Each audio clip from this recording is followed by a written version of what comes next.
India का income tax system जो कि 1 अप्रैल 2026 जो कि रिसेंट में भी है, काफ़ी चेंज देखने को मिला है। जो न्यू इनकम टैक्स एक्ट में न्यू इनकम टैक्स 2025 का जो एक्ट है, उसमें क्या चेंजेस आए हैं इसके बारे में आज हम देखेंगे। क्या स्ट्रक्चर चेंज हुआ है, क्या टीडीएस का कुछ रूल चेंज हुआ है, एफडी इंटरेस्ट टैक्सेशन हो सकता है, फाइलिंग सिस्टम में कुछ मेजर अपडेट्स हुए हैं जो अप्रैल से एप्लीकेबल हो गए हैं। So hello guys, welcome back to my YouTube channel.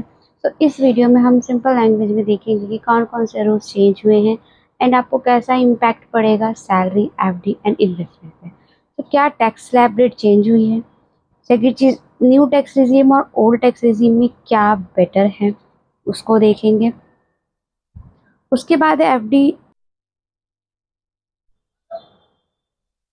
FD interest हो गया आपका, और टीडीएस रूल में क्या आपके अपडेट्स आए हैं एंड आईटीआर फाइलिंग की कंप्लायंस में क्या नया चीज़ आया है। सो अगर आप सैलरीड एम्प्लॉयड हैं, इन्वेस्टर है या फिर टैक्स पेयर है, तो ये वीडियो आपके लिए बहुत ज़्यादा इंपॉर्टेंट होने वाली है ताकि आप अपडेटेड रहे और बेटर डिसीजन ले पाए और वर्स्ट थिंग से बच पाए। तो बिना देर करते हुए वीडियो को हम आगे शुरू करते हैं। तो 1 अप्रैल 2026 से क्या क्या एप्लीकेबल होगा।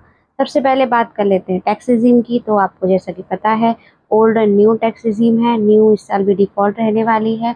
ओल्ड रिजीम में आपको एटीसी, एचआरए इन सब के जो डिडक्शन देखने को मिलते हैं, बट न्यू टैक्स रिजीम में आपको जो है कोई ऐसा कुछ खास डिडक्शन देखने को नहीं मिलता, तो एज इट इज़ वो रहेगा। बट हाँ, आपको चॉइस मिलेगी सिलेक्ट करने की, अगर आपको उसका ऑप्शन मिलता है और आप चेंज करना चाहते हैं तो कर सकते हैं। पर हाँ, उसके लिए कुछ एक्स्ट्रा आपको एक फाइलिंग भी करनी पड़ती है। इनकम टैक्स स्लैब की अगर हम बात करें तो स्लैब हर बजट में चेंज हो सकता है, बट इस बार ऐसा कुछ खास चेंज जो है वो नहीं हुआ है। उसके बाद है टीडीएस रूल की अगर हम बात करें तो बैंक एफडी इंटरेस्ट हो गया, सैलरी, कॉन्ट्रैक्टर पेमेंट, इस पर आपका टीडीएस का रूल जो है वो कंटिन्यू रहेगा as it is. Threshold limit increase decrease के चांसेस ज़्यादा कुछ डिफरेंस आया नहीं है। फिक्स डिपॉजिट एंड सेविंग की हम बात करें तो देखिए एफडी इंटरेस्ट जो है टैक्सेबल रहेगा। जनरली देखा जाए तो इस साल के जो बजट में कुछ ज़्यादा चेंजेस जो है सैलरीज टैक्सेशन में, सैलरी जो जनरली होता है वो कुछ खास नहीं हुआ है। सीनियर सिटीजन्स के लिए भी सेम एज इट इज़ इसको रखा गया है। डिजिटल फाइलिंग एंड कंप्लायंस की बात करें तो देखिए इस साल भी आईटीआर जो है पूरी तरह से ऑनलाइन फाइलिंग रहेंगी, आप कर सकते हैं। एआईएस एंड 26 एएस को आप चेक कर सकते हैं, एज इट इज़ वो रहेंगे। और हाँ, फास्टर जो रिफंड का प्रोसेस है इस साल एक्सपेक्ट किया जा रहा है। लास्ट ईयर थोड़ा डिले हो गया था, बट ठीक है, इस साल कहा जा रहा है कि फास्ट जल्दी से जल्दी जो है वो रिफंड को प्रोसेस किया जाएगा। इनकम टैक्स स्लैब जो कुछ भी कोई मेजर चेंजेस नहीं हुए हैं, लाइक अगर आपका न्यू टैक्स रिजीम में जो एज इट इज़ डिफ़ॉल्ट है तो 4 लाख तक नील है, 4 to 8 लाख का तक आपका 5% टैक्स रहेगा, 8 to 12 लाख तक 10% रहेगा, 12 से 16 आपका 15% है, 16 to 20 आपका 20% है, 20 to 24 25% है, और अगर 24 लाख से आपकी इनकम ऊपर है तो 30% आपका जो है वो टैक्स लगता है।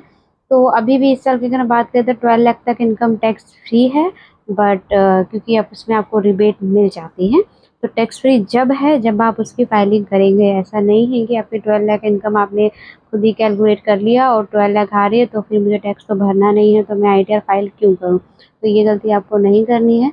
जब आप आईटीआर फाइल करेंगे उसी समय तभी आपको जो है रिबेट का बेनिफिट मिलता है। एंड अगर आप सैलरीड है तो वहाँ पे आपको सैलरी डिडक्शन का बेनिफिट भी ज़रूर मिलेगा। ओल्ड एंड न्यू दोनों में मिलता है। Old versus new tax regime की अगर हम बात करें तो ओल्ड में आपको एटीसी, एचआरए, होम लोन का जो डिडक्शन देखने को मिलता है। न्यू रिजीम में आपको रेट्स कम मिले हैं, बट डिडक्शन जो है वो आपको काफ़ी कम मिलती है। तो अगर आपके काफ़ी डिडक्शन है तो और ओल्ड रिजीम में आप कंपैरिजन कर लीजिए, जहाँ से आपको बेटर लगे वहाँ से आप अपना आईटीआर फाइल कीजिए। एंड न्यू रिजीम भी इस साल एज ए डिफ़ॉल्ट रहेगी, तो आपको ओल्ड में जाना है तो आपको उसका ध्यान रखना पड़ेगा। स्टैंडर्ड डिडक्शन की हम बात करें तो देखिए न्यू रिजीम में ये कंटिन्यू है 50 to 75,000। कोई भी मेजर हाइक इस साल जो है बजट में आया नहीं है, मतलब बढ़ाया एज इट इज़ नहीं गया है। लास्ट कई सालों में जो इस चीज़ को इंक्रीज़ किया जा रहा था। टीडीएस एंड टीसीएस रूल की अगर हम बात करें तो कुछ स्लैब ज़्यादा कुछ चेंज हुआ नहीं है। टीडीएस रूल अपडेट हुए हैं प्रॉपर्टी एनआरआईज में। जो आपके ये एनआरआईज होते हैं या बच्चे जो बाहर विदेश पढ़ने जाते हैं, वहाँ पे कुछ चेंजेस आए हैं। ओवरसीज़ रेमिटेंस है, टीसीएस को रिड्यूस किया गया है कुछ केसेस में, बेटर है कि आप रिपोर्टिंग से जब आप फाइलिंग कर जाएंगे तो आपको वहाँ पे पता लग जाएगा। जैसे कि ओवरसीज का एजुकेशन रेमिटेंस होता है, उसमें जो उसको मॉडिफाई किया गया है। न्यू इनकम टैक्स अगर हम बात करें तो देखिए ओल्ड इनकम टैक्स पहले एप्लीकेबल होता था 1961, जिसको न्यू इनकम टैक्स 2025 अब से उसको एप्लीकेबल किया गया है। लाइक पहले होता था फाइनेंशियल ईयर, असेसमेंट ईयर, तो अब ये भारी भरकम वर्ड कंफ्यूज होते थे कौन सा फाइनेंशियल ईयर कौन सा असेसमेंट ईयर है, तो अब क्या कहा जाएगा, टैक्स ईयर उसको बोला जाएगा। तो एक स्ट्रक्चर रिफॉर्म लाया गया है, कोई टैक्स रेट में आपका चेंज जो है वो नहीं आया है। फाइनल अगर हम जनरली की बात करें, एक जनरली अगर हम बात करें तो देखिए स्लैब रेट कोई बड़ा चेंज नहीं आया है, न्यू इनकम टैक्स लागू हुआ है, कुछ इन्फॉर्मेटिव बातें बस चेंज की गई है। लाइक फाइनेंशियल ईयर और असेसमेंट ईयर को आप टैक्स ईयर कहा जाएगा, तो उससे क्या कन्फ्यूजन जो है वो कम होने वाली है। टीसीएस एंड टीडीएस का रूल जो है वो अपडेट किया गया है, फाइलिंग सिस्टम को और ज़्यादा ईजिली बनाया गया है, एंड न्यू रिज्यूम अभी भी जो है एज ए डिफ़ॉल्ट वो वर्क कर रही है। तो ये आपके जो है वो चीज़ें हैं। उसके बाद देखा जाए कुछ क्वेश्चन आंसर जो आपके माइंड में होंगे, बट स्टिल कुछ भी रह जाता है तो आप नीचे कमेंट बॉक्स में लिख सकते हैं। तो फर्स्ट ये कि 1 अप्रैल 2026 में इनकम टैक्स में सबसे बड़ा चेंज क्या आया है। तो देखिए इनकम टैक्स एक्ट चेंज किया गया, अब 2025 इम्प्लीमेंट होगा। इस पहले क्या था, इनकम टैक्स एक्ट 1961 था जो कि रिप्लेस किया गया है। तो जो टर्म्स होते हैं उसको काफ़ी ज़्यादा एक जनरल था कि उसको सिंप्लीफाई बनाया जाए, तो वो किया गया है। क्या टैक्स स्लैब रेट में 2026 में चेंज हुए हैं, देखिए कोई बड़ा चेंज नहीं आया है। स्लैब मोस्टली सेम है, रिबेट भी सेम है। 12 लाख तक की जो न्यू रिज्यूम में आपको जो है एग्जिम्पशन मिल टैक्स फ्री हो जाता है क्योंकि रिबेट मिल जाती है, एंड स्टैंडर्ड डिडक्शन भी एप्लीकेबल है। जो एफडी है क्या वो टैक्स फ्री हो गया है, देखिए फुल्ली टैक्स फ्री नहीं है, टैक्स एंड टीडीएस तो एप्लीकेबल रहता ही है, कितना 40,000 के ऊपर अगर आपका इंटरेस्ट आ रहा है तो।